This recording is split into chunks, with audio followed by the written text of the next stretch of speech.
चला स्टार्ट करायचं का? चलो, गुड मॉर्निंग सगळ्यांना.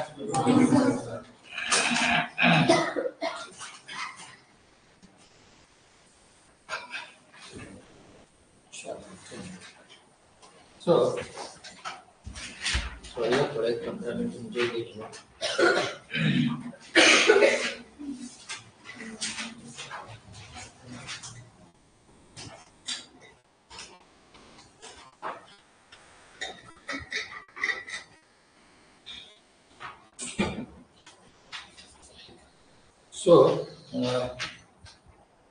एक इम्पोर्टेंट टॉपिक स्टार्ट करने से पहले एक इंफॉर्मेशन मैं आपको दे देता हूँ.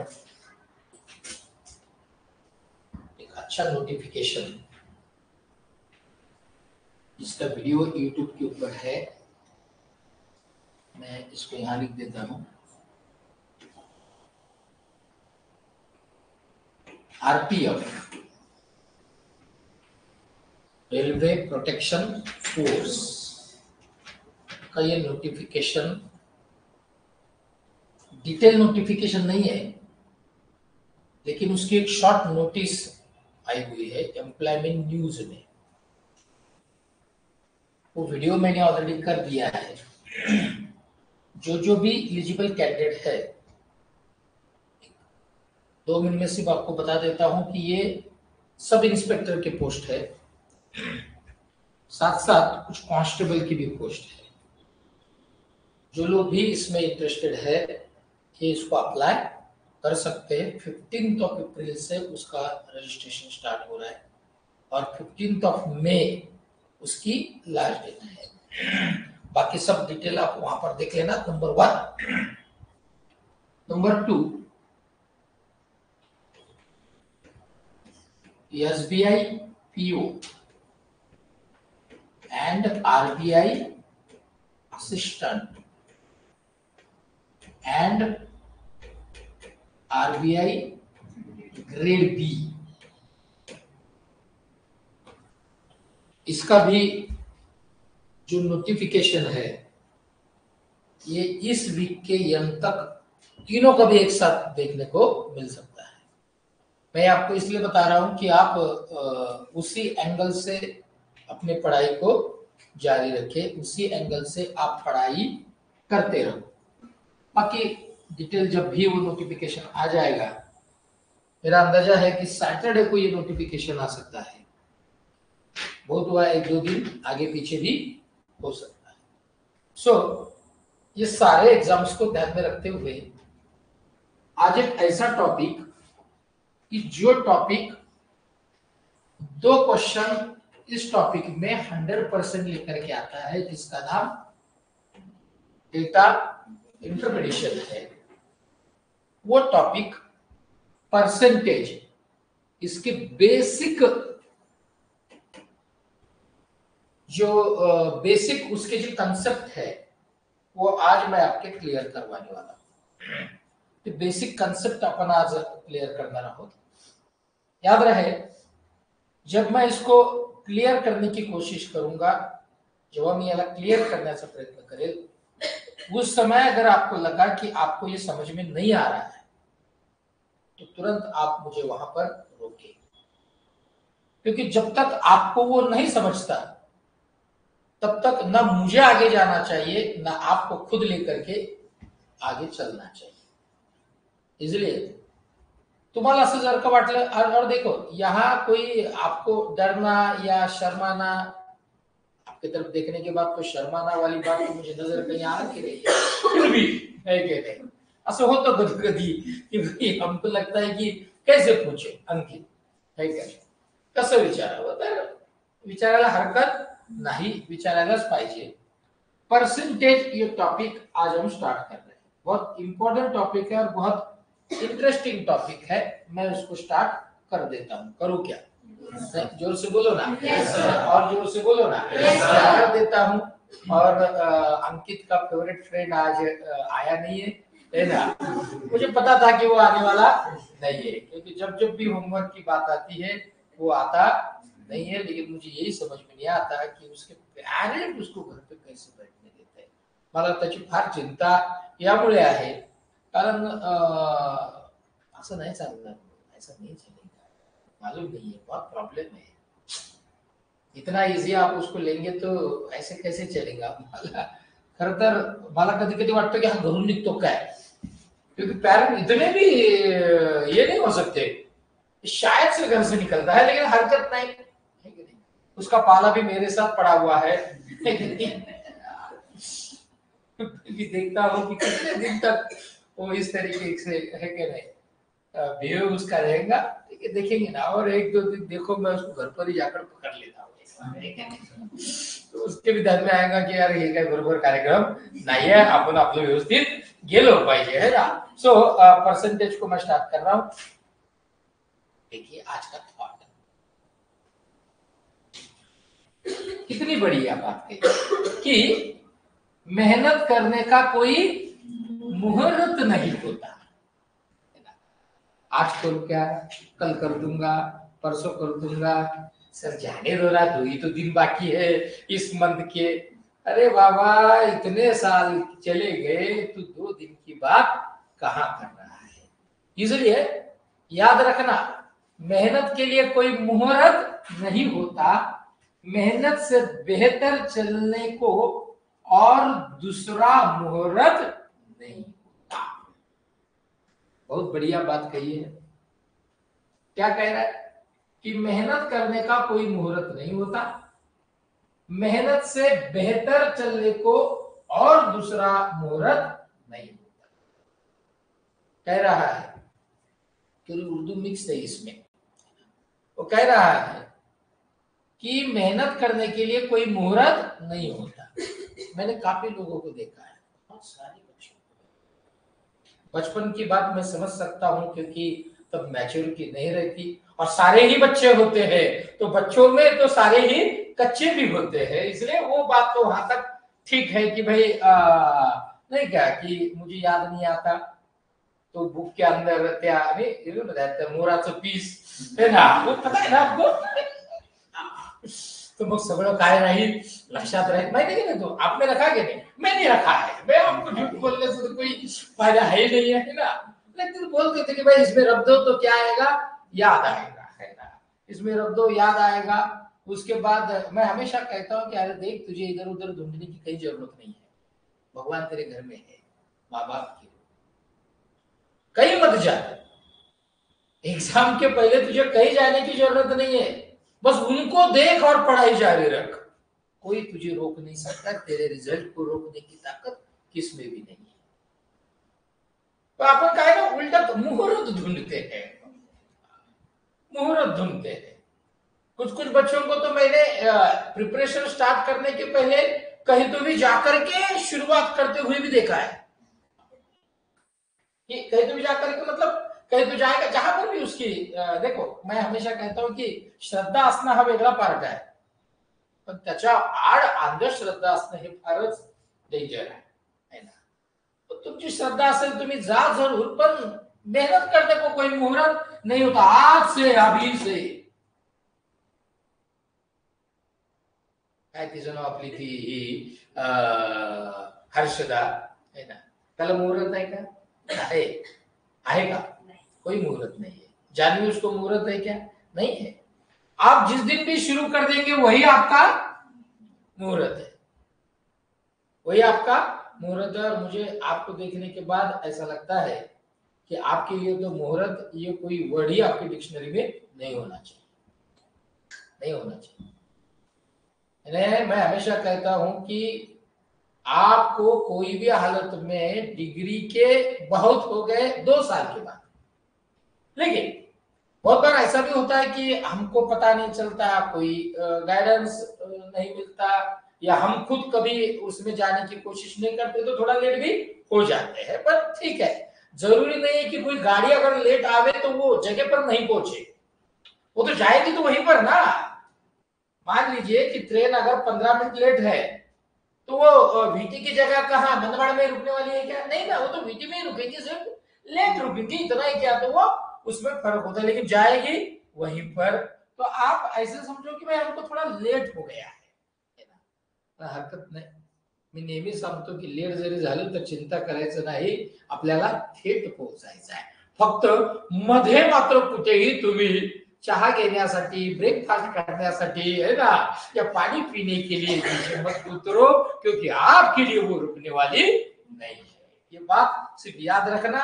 और इसी बात को ध्यान में रखते हुए अब हम एक बहुत ही बढ़िया टॉपिक, और मुझे लगता है इससे अच्छा टॉपिक तो शायद मैथ्स में कोई है, परसेंटेज।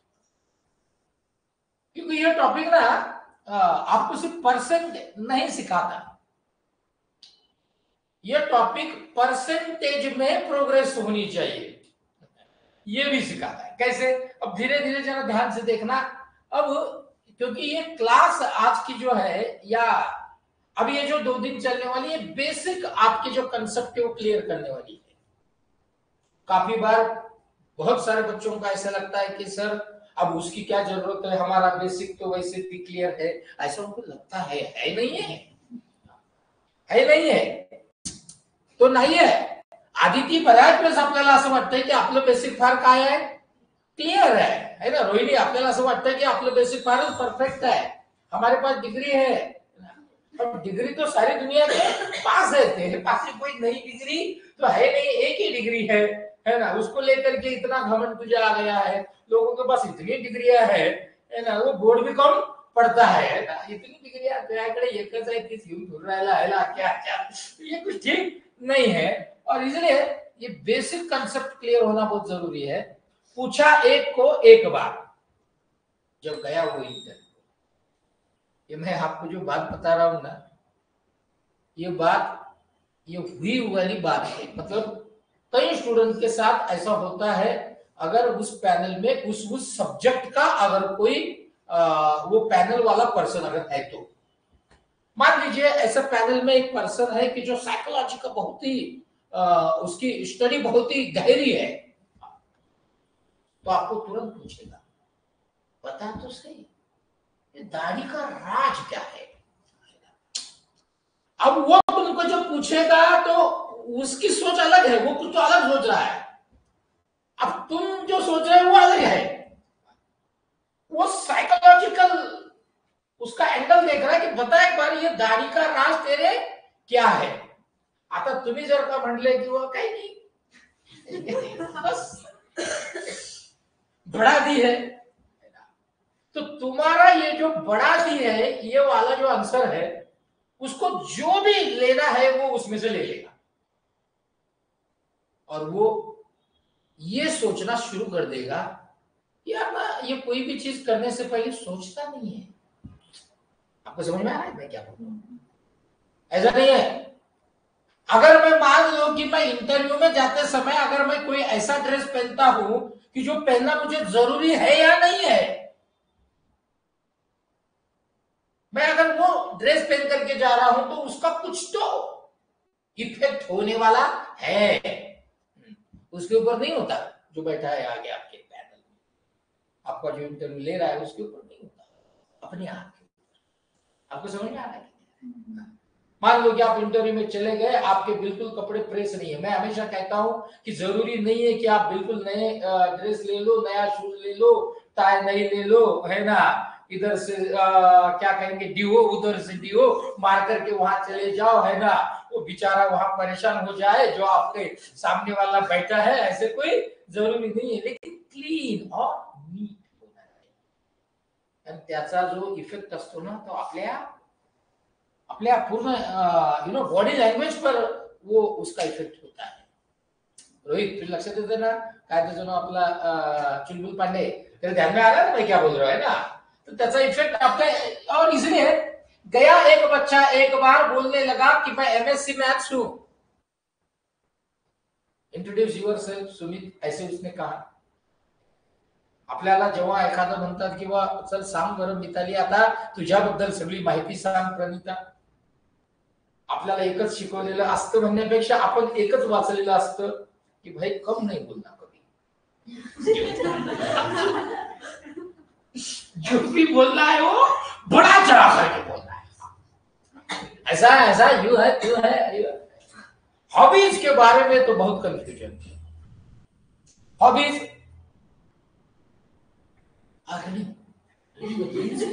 Reading newspaper. अरे तेरे न्यूज में देख रहा हूं रोज. तेरे न्यूज देखने के बाद तेरी हॉबी न्यूज़पेपर हो कभी भी नहीं सकती. और उसको पूछा कि बता अगर मैथमेटिक्स में एमएससी तेरी हुई है तो ये 9 है. ये यहाँ पर 9 है. देखिए ये पैनल वाले बड़े खतरनाक होते हैं. ये 9 है. मेरा पहला इंटरव्यू एसबीआई का और वो आखिरी इंटरव्यू एसबीआई का, क्योंकि मेरे जिंदगी में मैंने पहला इंटरव्यू दिया और वही लास्ट रहा. चाहे जितने भी इंटरव्यू मैंने दिए, मैं तो फर्स्ट ईयर से लेकर के तो डिग्री तक रोज ऐसे ढूंढता था कि कहाँ इंटरव्यू में जाने को मिलता है. इसलिए नहीं कि जॉब करना है, इसलिए कि तैयार होना है.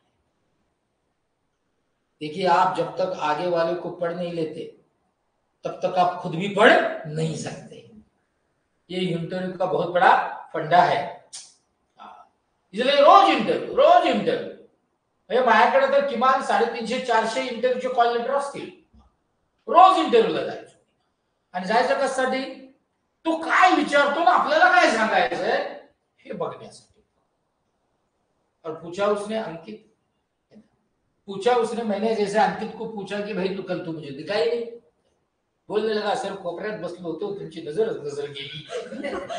आता मलाही थोडासा प्रश्न पडला. मैं बाद में अभी सीसीटीवी में मेरा मोबाइल पर है वो मैं चेक करूंगा की अंकित था या नाही था है की नाही. पण मला वाटत नाही की तो काही खोटं बोलत असेल. पण शक्यता अशी आहे कोपऱ्यात बसल्यामुळे तुम्हाला दिसला असेल. तसं ये बच्चे को पूछा उसने कि अब बता तू अगर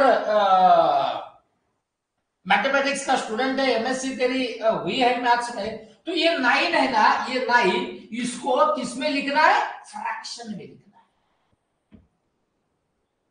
आप समझिए बात को. देखो ये बहुत छोटी बात है. मैं हमेशा कहता हूं कि अगर मैं रोज घूमने जा रहा हूं और मुझे अगर कोई पूछ रहा है कि रोज कहां घूमने जाते हो सर, मैं बोल रहा हूं कि ऐसी ऐसी जगह जाता हूं. पूछने लगा मुझे एक दिन बताओ ना वहां जाने के बाद सबसे आखिरी में क्या है, तो मुझे पता होना चाहिए, तो प्रूफ होगा कि मैं घूमने जा रहा हूं. आपको समझ में आ रहा है क्या? मैं पढ़ाई में तैयार हूं ये तो तभी समझेगा जब ये समझेगा कि पढ़ाई वाली हर बात मुझे पता है. पूछने लगा उसको कि बता अब 9 जो है ना 9 इसको तुझे किस में लिखना है, फ्रैक्शन में लिखना है. आता याला प्रश्न पड़ला कि 9 को फ्रैक्शन में लिख सकते हैं क्या.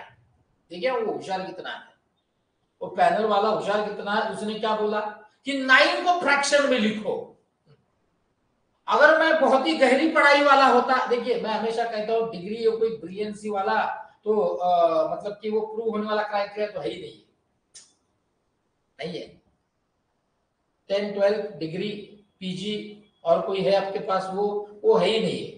वो पूछने के बाद आपको कुछ क्लिक होता है क्या, तो आपका प्रूव हो गया कि आपके पास कोई तो नॉलेज है.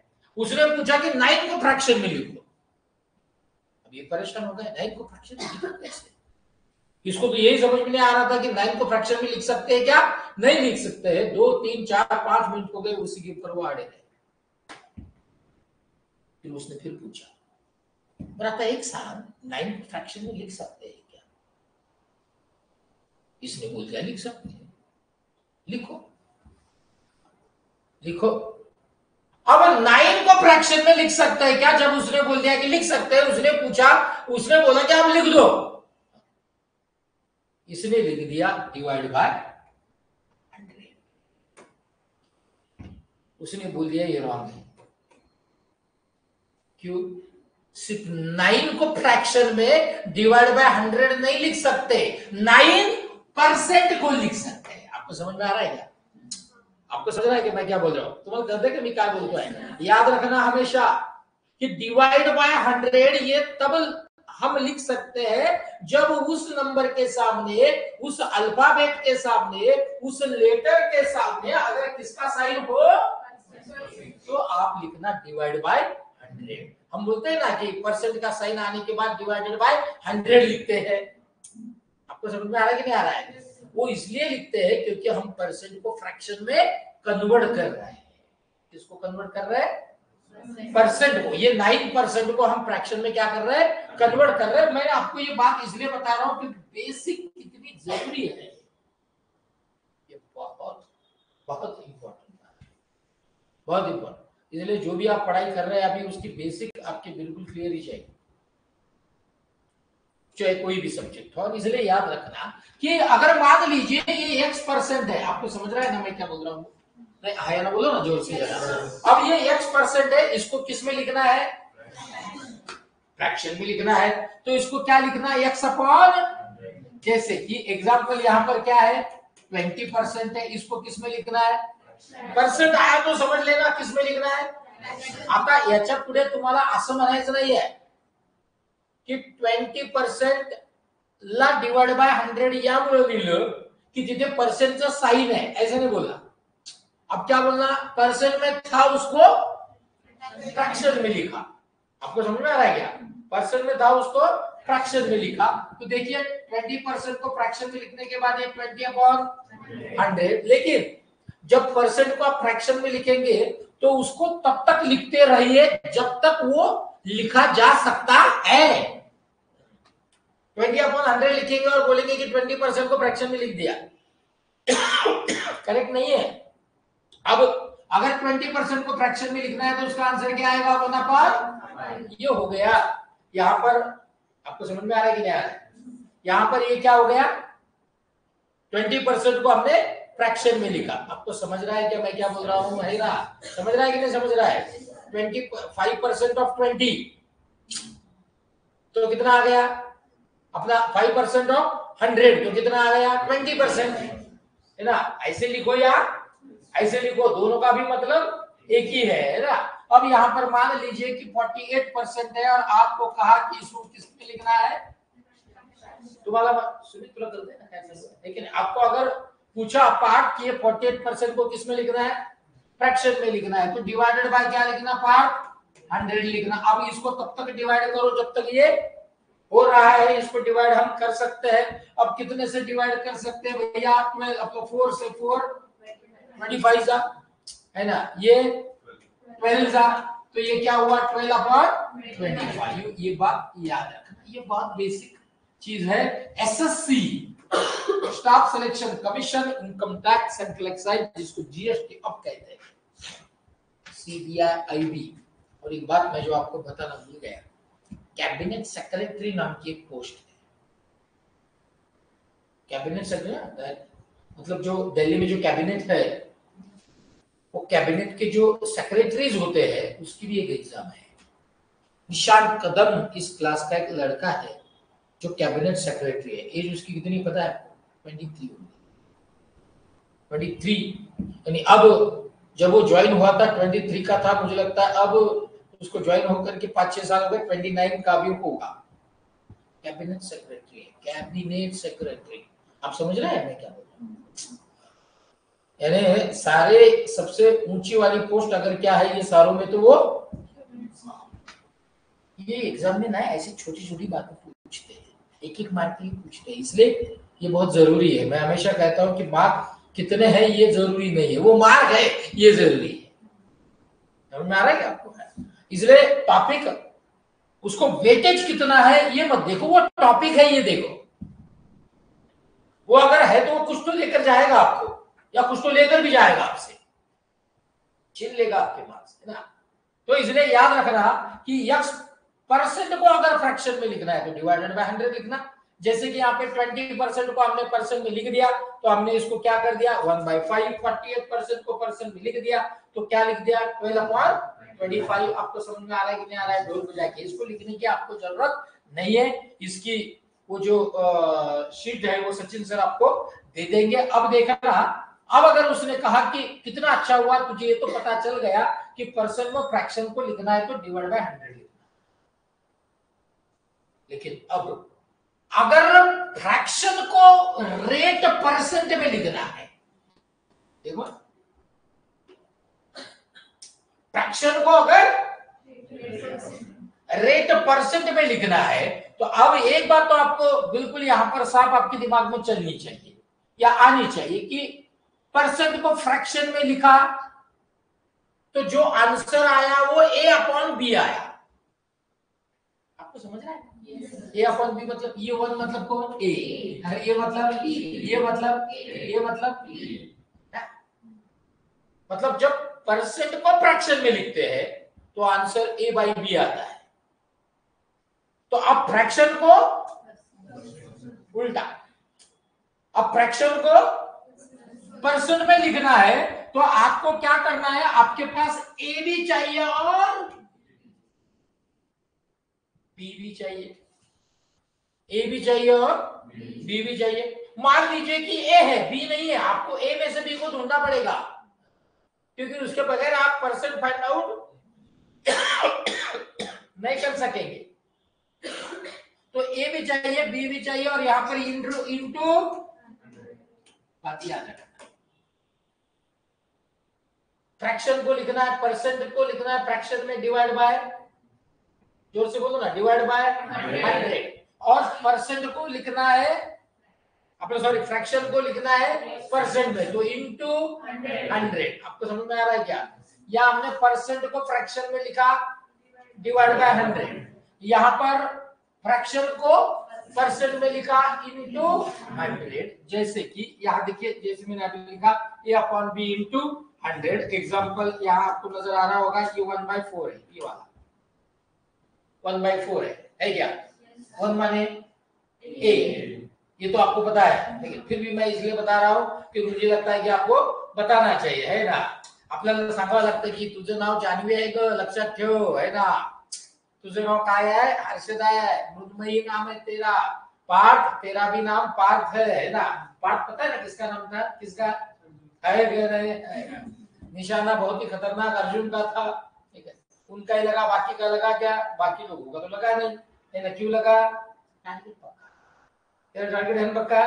वेरी गुड, है ना? काळजी घे मग आता जरा, है क्या नहीं? बोलने को क्या जाता है, बोर्डे सर बोल देंगे हाँ है, टारगेट पक्का है, ऐसा नहीं करना डोल पे जाके। चलो अभी यहाँ पर ये 1/4 ए बी किस में लिखना है? इंटू, दैट इज 25 आया ना? बोलो ना, जोर से बोलो ना। सेकेंड ये 0.6, अभी ए है, ये तो अकेला सिर्फ ए है, लेकिन परसेंट में लिखना है तो क्या चाहिए? A/B। रोहित तुला कळतंय ना काय चालू आहे? अंकित समजतंय ना काय चालू आहे? का कीर्तन कीर्तन नाही ना, तसं काही कळतंय ना? हे नेमकं है ना? हा, आता फक्त आपल्याकडे काय आहे? बी पाहिजे, मग बी आणावं लागेल। कुठून आणायचं तो? आता कौन हुआ सर? तुम्ही है, हमको क्या मालूम कहाँ से लाना है, ऐसे नहीं बोलना। तो अभी बी लाना है तो ये डिवाइड बाय ये 1 लिख दो, पॉइंट के बाद डिजिट कितने हैं? एक है। यहाँ कितने जीरो आएंगे? एक आएंगे। का डिवाइड बाय 100 लिखा नको, क्यों? परसेंट में लिख रहे हैं हम फ्रैक्शन को, इसलिए यहाँ पर ये 10 समझ में आ रहा है कि नहीं आ रहा है? अब ये ए भी आया और बी भी आया गया इंटू 100, ये 10 कितना 10 जा तो आया कितना 60%। समझ में आया आपको? आया ना? बोलो ना, जोर से बोलो ना। तो अब आप फिर भी क्या करो कि ये वाले जो है ना थोड़े लिख ही लो, आप कंसेप्ट लिख ही लो, याद नहीं होगा, लिख लो।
क्या मत बोल, हो गया, हो गया क्या? तो अभी ये परसेंट को फ्रैक्शन में लिखना और फ्रैक्शन को परसेंट में लिखना, ये आपको 1 या 2 मार्क दे करके जा सकते हैं एसएससी और सारे एफसीआई रेलवेज के एग्जाम में, ठीक है। अब आगे जाए,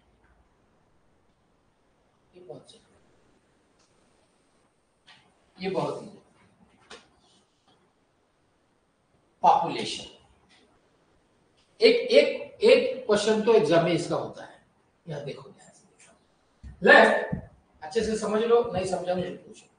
late the population of a town be P and, पढ़ता हूं पहले, suppose it increases at the rate of R% per n. अगर ऐसा है तो आपको फाइंड आउट करने के लिए कहेगा पॉपुलेशन आफ्टर एन ईयर कितना होगा। तो फार्मूला होगा P in bracket 1 plus R upon 100 raised to n। ये मैं बाद में एक्सप्लेन करता हूं। और ये भी पूछ सकता है कि पॉपुलेशन एन ईयर एगो कितना था, पहले कितना था। तो फार्मूला होगा that is P whole divided by 1 plus R upon 100 raised to n। अब ये 100% मार्क देकर जाने वाली ये 2 क्वेश्चन है, इसलिए इसको अच्छे से समझ लो। सिर्फ कैलकुलेशन जमना चाहिए वहां पर, जितना फास्ट हो सके उतना फास्ट। क्या कह रहा है देखो, वो कह रहा है कि आपको अगर उस क्वेश्चन में एक गांव का, एक शहर का पॉपुलेशन दिया है दैट इज P, कितना भी हो सकता है, 1000, 2000, 3000, 5000, 5 लाख दिया है। सपोज आपको उस गांव का, उस शहर का, उस सिटी का पॉपुलेशन दिया है that is P and suppose it increases by R%। हर साल में कितने तो भी रेट से वो क्या हो रहा है, इंक्रीज हो रहा है, बढ़ रहा है। अब अगर गांव का पॉपुलेशन दिया है 1 लाख या 50,000, अब वो गांव का पॉपुलेशन कितने तो भी रेट परसेंट से, मतलब R% से बढ़ रहा है, 2% से, 3% से, 5% से अगर बढ़ रहा है, ये आपको दिया हुआ होता है, आपको कहीं जाने की जरूरत नहीं है, वो सब में ही है, वो क्वेश्चन में ही दिया है कि इतना इतना पॉपुलेशन है, कितने परसेंट से वो बढ़ रहा है। अब मुझे बताइए कि अगर एक गांव का पॉपुलेशन 50,000 है, 2% से वो बढ़ रहा है, तो आपको और मुझे, हमारे मन में ये सवाल आना जायज है कि उस गांव का पॉपुलेशन कितने तो भी साल के बाद कितना होगा।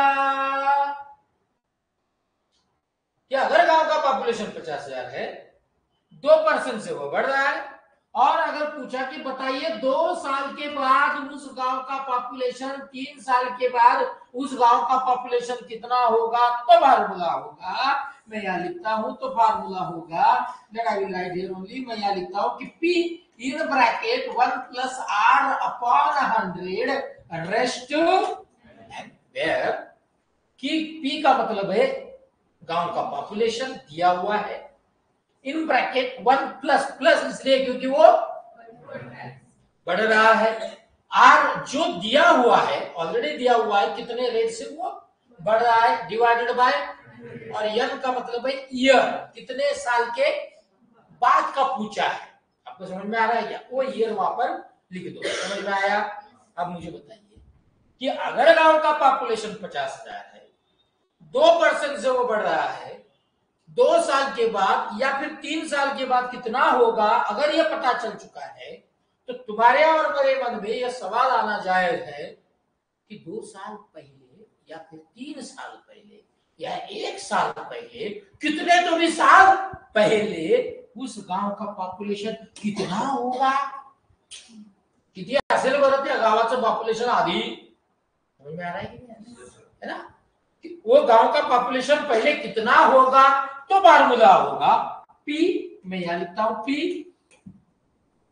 Whole divided by 1 plus R upon 100 raised to where, यहां पर भी ये P मतलब दिया हुआ गांव का पॉपुलेशन, 1 प्लस R मतलब दिया हुआ रेट, डिवाइडेड बाय 100 और कितने साल पहले का ढूंढना है वो यह आया था समझ में आपको।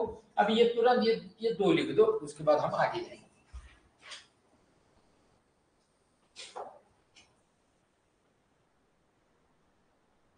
कुछ बातें लिखना बहुत जरूरी होता है क्योंकि लिखने से याद भी रह जाता है। तो तुम जो उल्टा है, बिना लिखे याद रहता है क्या? नहीं, आपको याद रहता है नहीं ना, कभी लिखो।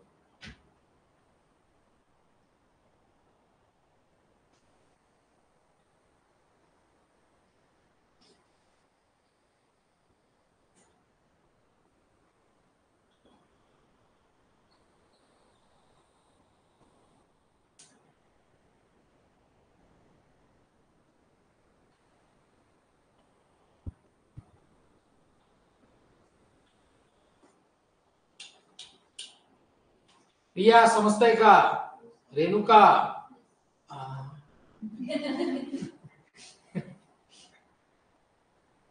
जानवी,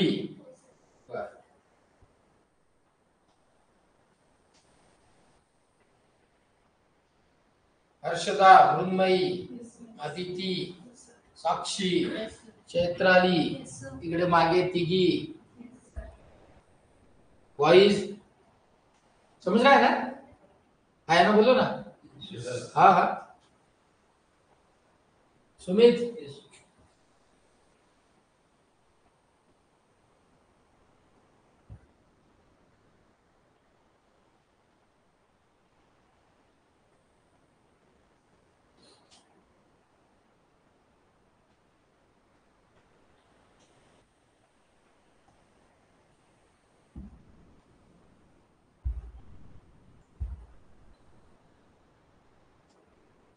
आपण लिहून घेतलं नाही? ट्राय तर चालूच आहे तुझं, आपण नको लिहू आहे का नाही?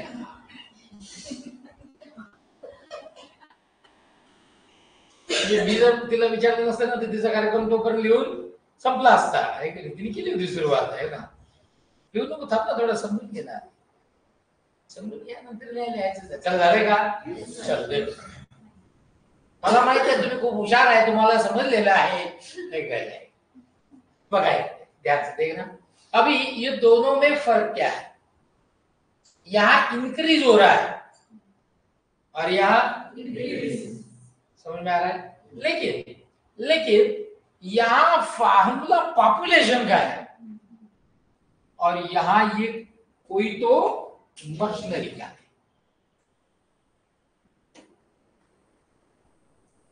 क्योंकि कोई भी ऐसी चीज जिसमें मशीनरी है उसकी वैल्यू जितनी ज्यादा कम कम होती जाती है वो शायद किसी की नहीं होती। अब अगर आपकी नई बाइक है, बिल्कुल नहीं है, अभी आप गए शोरूम में, आपने ले लिया जितने भी है, आप उसको बाहर निकालो, घर पे लेके जाओ और तुरंत 2 घंटे के बाद बोलना कि मुझे इसको बेचना है, 1 रुपए भी ज्यादा नहीं दूंगा, जिसको भी लेना है। वो क्या बोलेगा? तो बाबा 12 घंटे हो गए। लेकर कितने घंटे हो गए? 12 घंटे हो चुके हैं, है क्या नहीं?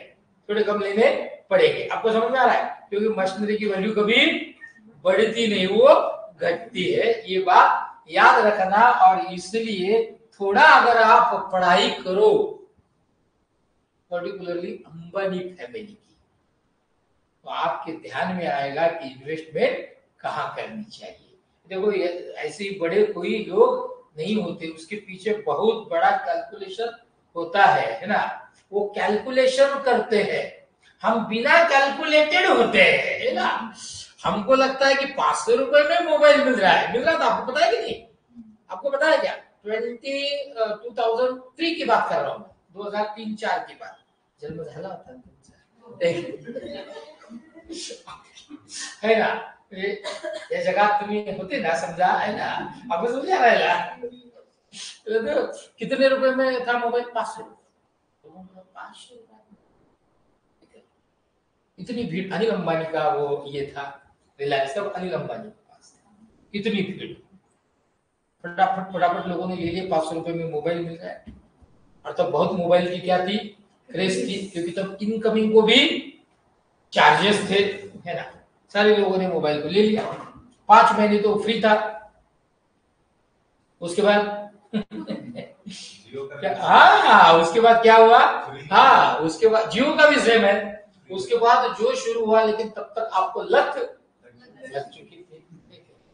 आप 100 नहीं, आप अभी 500 में भी लेने को, उसका रिचार्ज करने को तैयार है ना।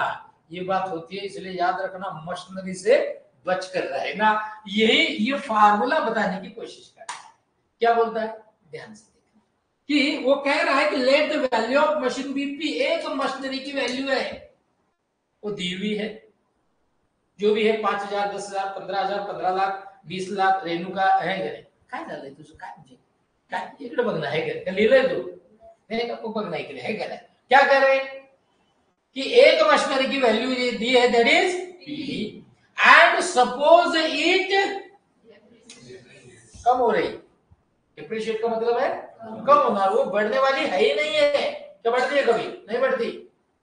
मान लीजिए कि एक मशीनरी की वैल्यू दी है दैट इज पी, जो भी दी है वो कम हो रही है कितने से, R% पर एनम। देखो फर्क क्या है, यहां वही है, पी मतलब यहां पॉपुलेशन है दिया हुआ, रेट मतलब कितने से बढ़ रहा है पॉपुलेशन में, वो दिया है। यहां पर पी का मतलब है वैल्यू ऑफ मशीन, वो मशीनरी की वैल्यू है, या कितने से वो कम हो रहा है, वो रेट अगर दिया है तो आप मुझे बताइए अंकित, तुला समजते ना काय चालू आहे, तुले रोहित इकडे चुलबुल है का, तू पार समझ में आ रहा है ना आपके, इकडे जान्हवीकडे ती है का नाही, तू ग हर्षदा है का नाही, कंटाळा करू नको है का नाही, काही काय ना ते याच्याकडे पाहायचा कंटाळा आहे।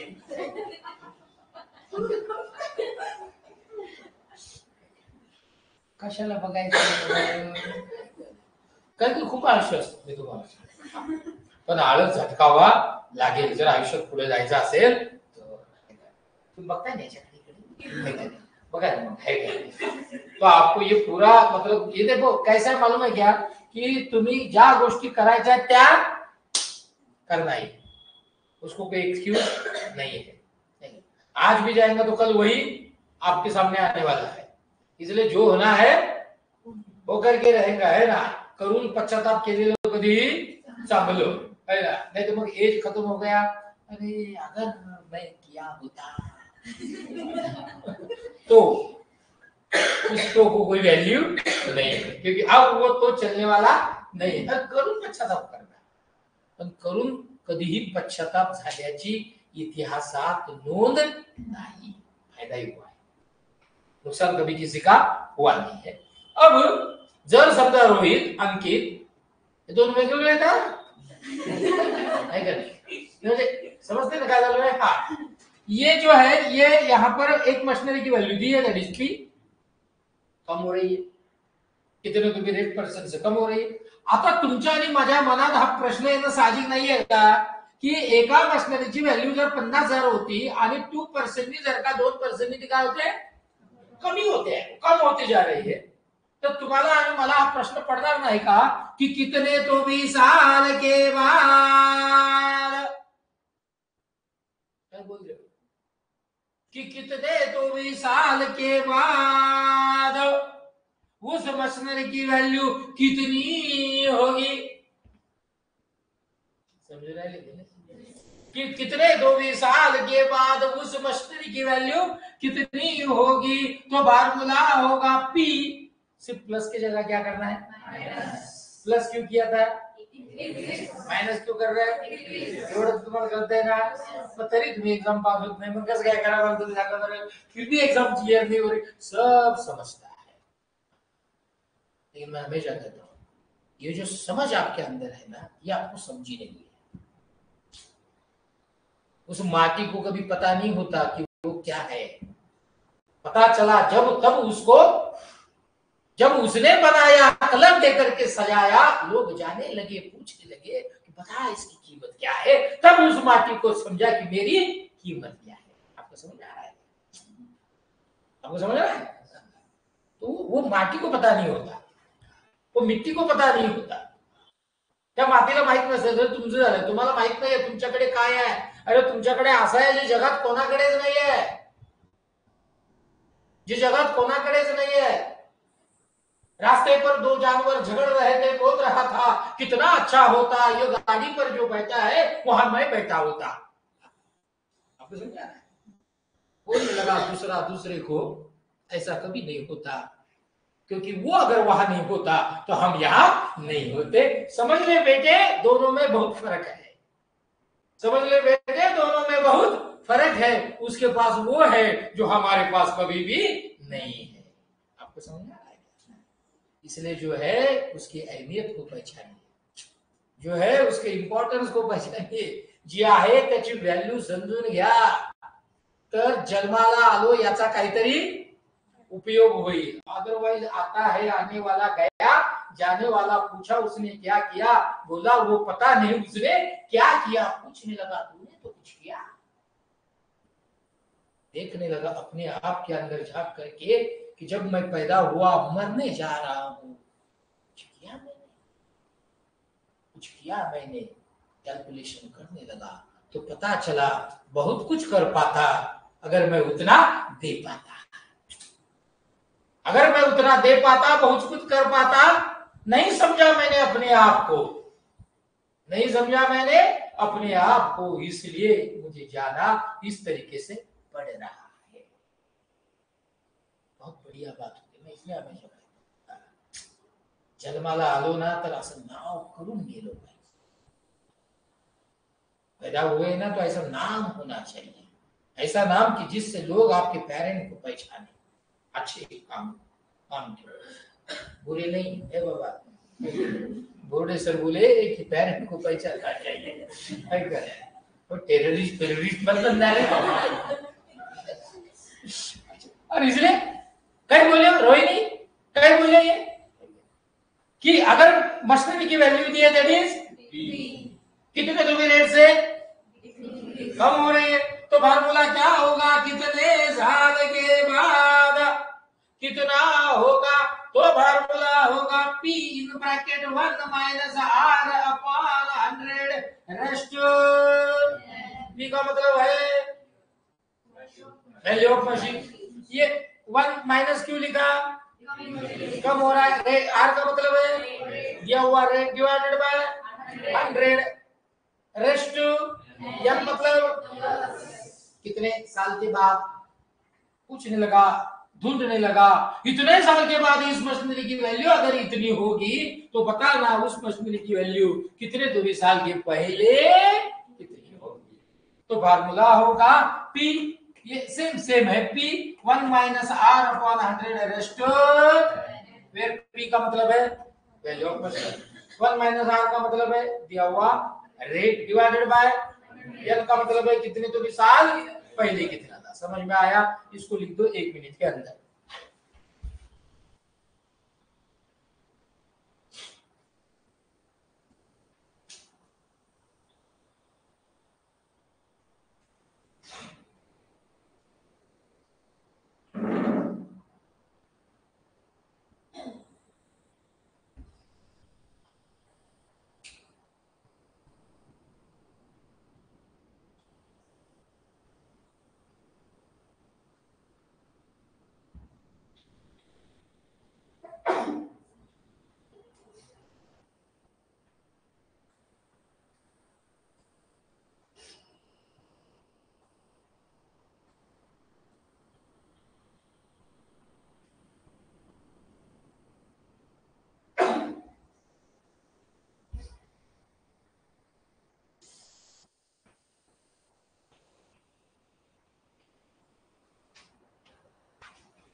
हो गया?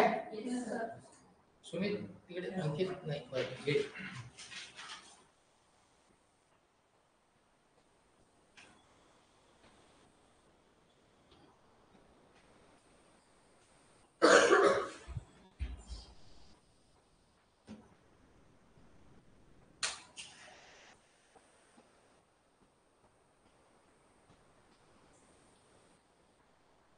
लिखो लिखो जल्दी लिखो, 10 मिनट है हमारे पास और चलो ना आगे। हाँ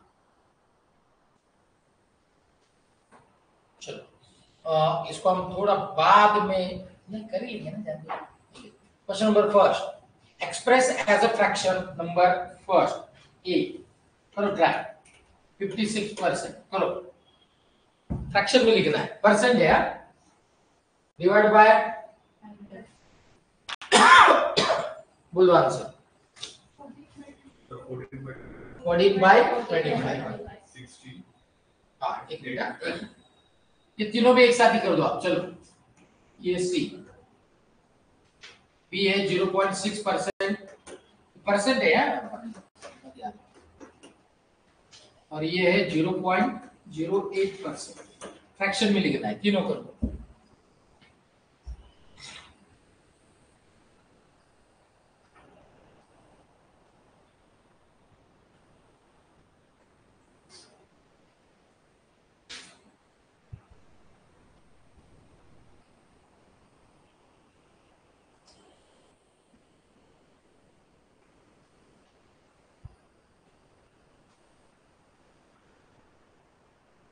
ट्राई करो, नहीं भी आया तो चलेगा, ट्राई करो।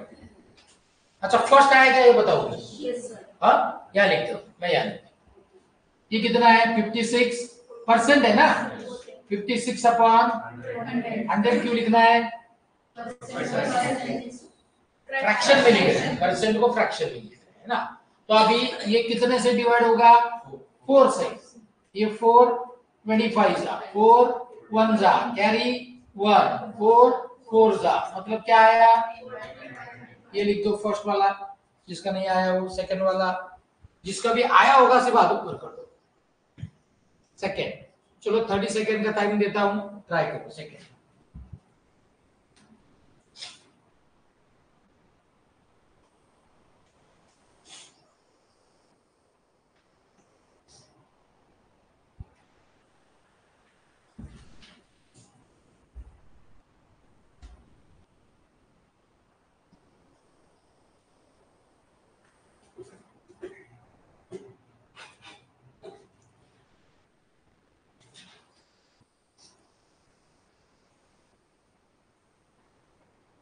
देखो मैं बताता हूं, जिसका आया हाथ ऊपर कर दो सिर्फ, जिसका भी आया होगा सेकंड सेकंड सेकंड है, सेकंड। हाँ कितनी है रोहित, कितनी है,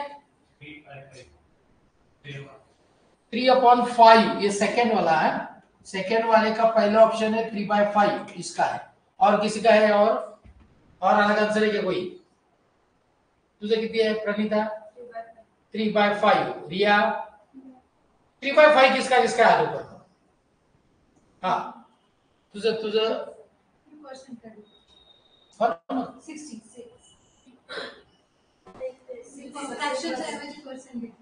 हाँ ना, फ्रैक्शन कराया जाता है, परसेंट नहीं, परसेंट तो ऑलरेडी है ना वो, है ना। इधर आइए मैं बताता हूँ आपको आंसर क्या है, इधर देखिए, देखिए अभी मैं जब एक्सप्लेन कर रहा था, आप इधर देखो आप सभी लोग, तो आपको ही नहीं, मैं भी जब पढ़ता था तो मुझे भी लगता था कि यार मैं तो ये तो आराम से पढ़ लूंगा, लेकिन देखिए आपका आंसर आ रहा है क्या, नहीं आ रहा है।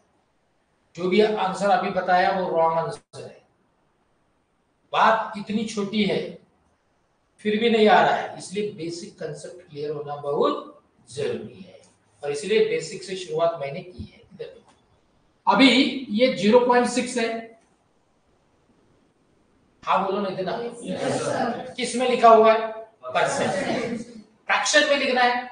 अब फ्रैक्शन में लिखना है तो हमारे पास ए बी दोनों भी चाहिए, आनी चाहिए ना उधर, है ना, उधर आनी चाहिए। अब हमारे पास तो यहां सिर्फ ए है, मुझे बी में कन्वर्ट करना पड़ेगा, तो ये मैं कर रहा हूं भैया, ये 0.6 है ना, तो ये 6, मैंने पॉइंट निकाल दिया।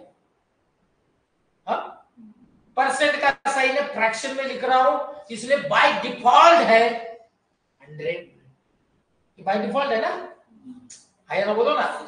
लेकिन क्योंकि यहां पॉइंट था और उसके बाद एक डिजिट था है, इसलिए ये 100 के आगे और एक जीरो क्या हो जाएगा, बढ़ मिट जाएगा। आया ना, बोलो ना। नहीं नहीं, जोर से बोलो ना। अब मैं इसको क्या करता हूँ, डिवाइड कर देता हूँ, क्योंकि ए और बी में मुझे लाना है उसको। आइए, ये 2 3 2, ये 2 0 एज इट इज, मतलब ये क्या हुआ 3 बाय, आया क्या, समझा क्या, लिख लो, समझा ना। अब इससे भी ये है, इसको करो फाइंड आउट।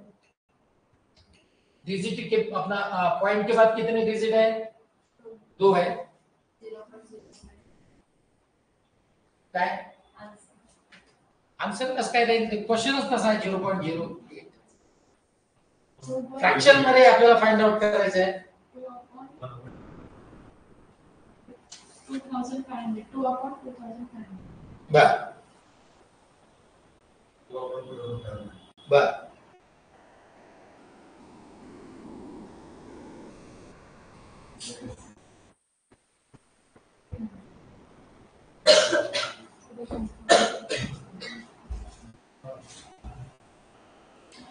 हो गया क्या, थर्ड थर्ड थर्ड हो गया। आंसर बताओ क्या है, 2/20,000। नहीं कंफ्यूज मत करो, एक मिनट एक मिनट, ये पहला वाला ऑप्शन लिख देता हूं मैं यहाँ पर, बोलो क्या है, 2/2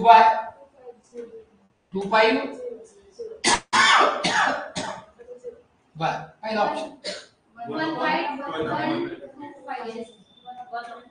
1 2 और किसी का है, अच्छा इसमें का फर्स्ट किसका है, फर्स्ट, ये रॉन्ग है, साक्षी रॉन्ग है, ये करेक्ट है। अरे उसको रिड्यूस करना पड़ेगा, उसको हो रहा है ना वो, है ना, देखो कैसे, इधर देखो, ये 8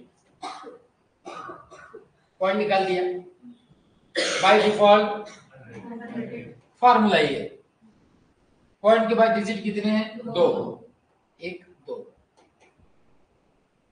ठीक है, डायरेक्ट 8 मींस मिल ना, 8 से डिवाइड करो ना, 2 से कहां डिवाइड कर रहे हो, 8 1 8 1 कैरी 2, ये 2, 8 2 16 कैरी 4 माने 40, 8 5 ये 0 1 5 1 2 5,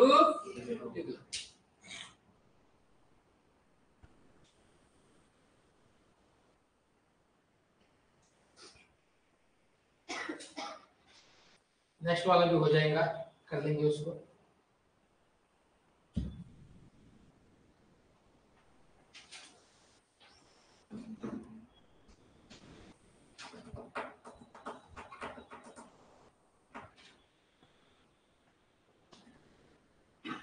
हो गया, चलो रेट परसेंट, अभी फ्रैक्शन में दिया है आपको, परसेंट में फाइंड आउट करना है। फर्स्ट दोनों में ट्राई करो और आंसर बताओ। ए है 23/36 और बी है 6/3/4, परसेंट में कन्वर्ट करना है।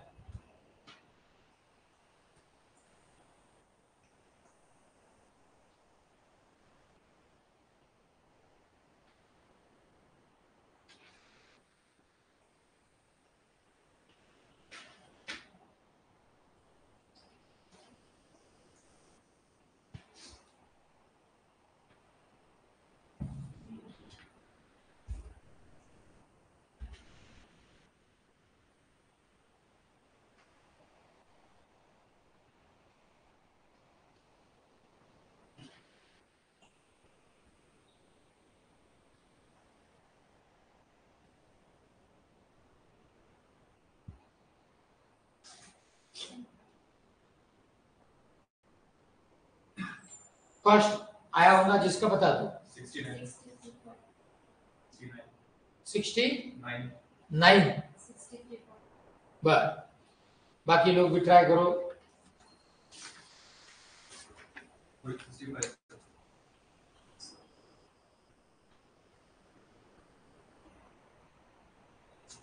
इधर देखो, मैं कहता हूँ इधर देखो, 23/36 ए अपॉन बी है, परसेंट में करना है इसलिए इंटू, ये इंटू कर दो, डिवाइड करो, करो ना, कितने से करेंगे, 4 से ही करना पड़ेगा, 4 9 25। अभी रिड्यूस हो रहा है क्या, इनका दोनों का कैलकुलेशन करो, 575 डिवाइडेड बाय परसेंट, बस इतना है, इसको आगे मत लेके, परसेंट में फाइंड आउट करना है ना, वो आप उसको पॉइंट में कैसे करेंगे, ठीक है। डेसिमल फ्रैक्शन में अगर करना होता तो हम जाते आगे, इसी परसेंट में, समझा ना, ये दोनों का मल्टीप्लिकेशन डिवाइडेड बाय 9, हाँ ये सेकंड वाला है, 6 7 4 फक्त करो करो, ट्राई करो, ट्राई करो, हाँ करो ना, ट्राई करो, ट्राई करो, जरूरी नहीं है कि सबको आना चाहिए, ट्राई करना है, नहीं आया तो मैं बता रहा हूँ।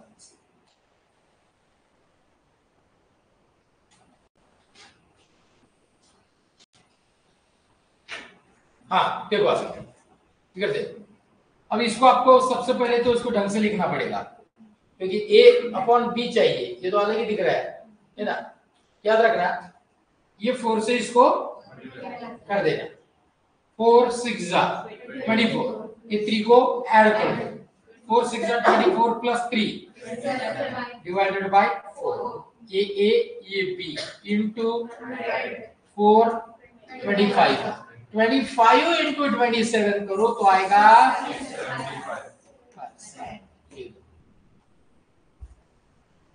समझा क्या,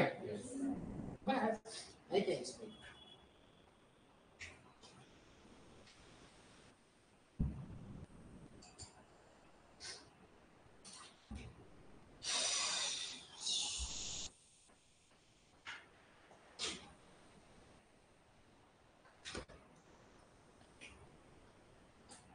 समझा ना, हाँ अभी इधर देखो जरा, अब सब लोग इधर देखो, अब मुझे ये बताओ कि आज का ये बताया हुआ परसेंटेज का बेसिक आज का आपको सबको क्लियर हो गया क्या, सबको हो गया, सारे गर्ल्स, सारे बॉयज जो एब्सेंट है उनको मालूम नहीं, लेकिन आपको तो समझ में आया ना, ओके, तो आज हम यहाँ रुक जाएंगे, इसको आगे हम कल कंटिन्यू करें, ठीक है, थैंक यू।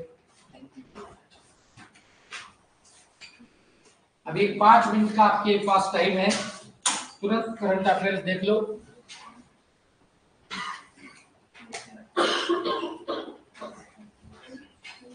अभिजित तुझ्याकडे त्याचे हे आहे का, पीडीएफ आहे का करंट अफेयर्स आहे, ये जयप्रकाश को भेजा, अभिजित से ले लिया।